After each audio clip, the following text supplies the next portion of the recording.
Hi everyone, welcome to the Touch to Click channel. Today in this video we'll show you how to find server, IP address, Minecraft Java in a simple and beginner friendly way. Now let's get started. Step 1. First open any web browser on your computer and go to Google. In the search bar type, "What is my IP address?" and press enter.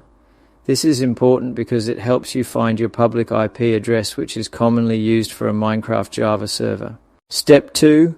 Once the search results appear, click on the first result that shows your IP information. When the page loads, you will see both IPv6 and IPv4 addresses. For Minecraft Java servers, you should always use the IPv4 address because it is more compatible. Step 3.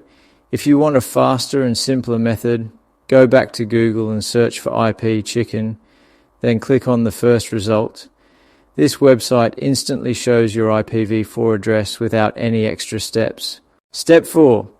After copying the IPv4 address, you can share it with your friends so they can connect to your Minecraft Java server. This address allows other players to join your server directly. Thanks for watching this video. Don't forget to subscribe to the Touch to Click channel for more helpful tech tutorials.